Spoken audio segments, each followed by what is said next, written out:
Hi, in this video I want to share the strategy that I took for Stage 6 Memory of Chaos in Honkai Star Rail. I've managed to clear it with characters at level 70 since my Trailblazer level is under 60. So I hope this video can be useful for someone who started this game a bit late and need to clear it with lower level characters. And of course, if your character's levels are over 70, say 80, it would be much easier for you for sure. One important disclaimer is that I've used Sile, Silverwolf, and Jingyuan. These three characters played an important roles and they're all from pickup banners. So this particular strategy might not be free to play viable. However, I believe this strategy and my experience might have some helpful implications for more general cases. Okay, now let's get started.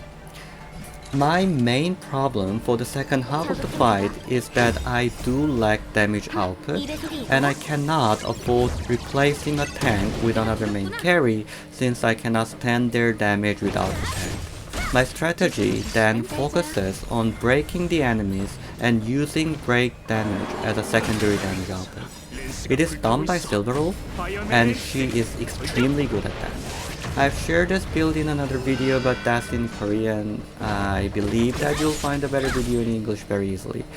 So anyway, in short, I used my Silverwolf with the Ebon Lightcon before the tutorial mission starts with a body relic of effect hit rate. As a main option, you can reliably apply debuffs on the enemy. If your Silverwolf is on her first Eidolon, with the Lightcon, you'll be able to regenerate enough energy for her ultimate in every 2 turns, which comes in very handy. I have used Thief set and Talia set to maximize the break damage, but if your Silverwolf is not in first Eidolon, you can focus on energy generate rate rather than break effect. This might sacrifice some break damage, but it will allow you to use her ultimate more frequently. Okay, let's start from the first wave. There will be 3 trees, and I took down the middle one first because it will heal the others. It will be relatively easy.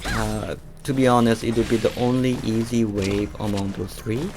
And one important note is that it would be super beneficial to reserve Silverwolf and Zile's ultimate for the second wave. After taking down those 3 trees, you'll face our Rumation Gatekeeper, which uses sanction rate system. When we use heal or when his turn comes, the rate will increase by 33%. When the rate hits 100%, it would activate sanction mode, which it applies debuffs on the team and summon the dragonfish robots. While it is in sanction mode, using skill does not increase the sanction rate. So I first used base attacks only and used Sile and Silverwolf's ultimate to break it before its first activation.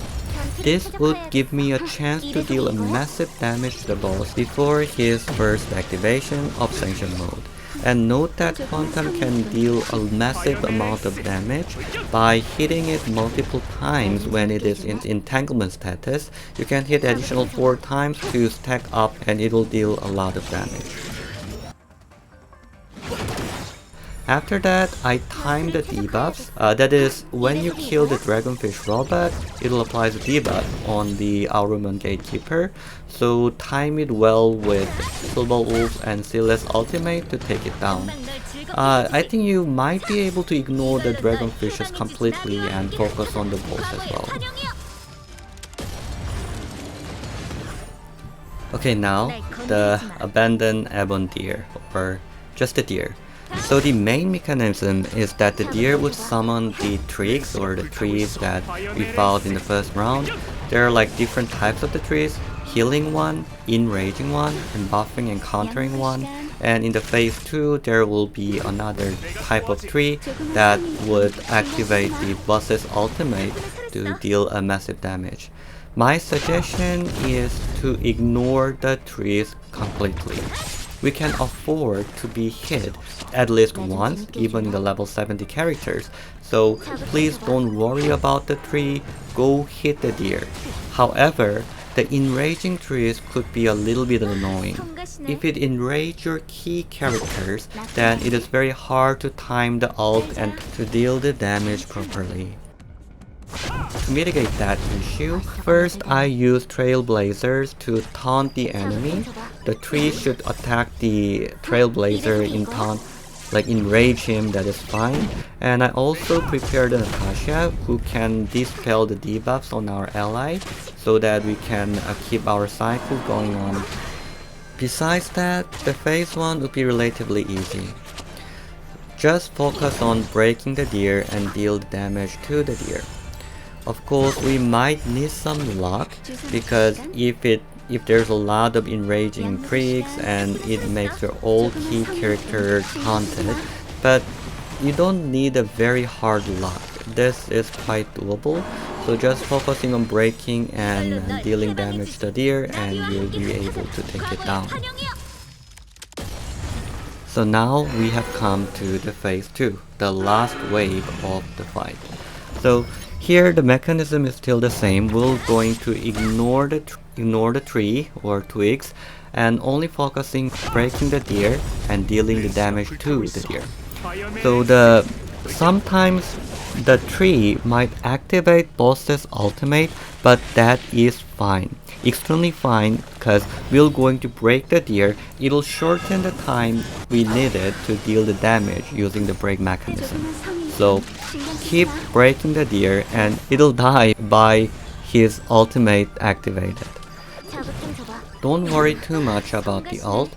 Even the 70 level characters can stand 1 or 2 hits.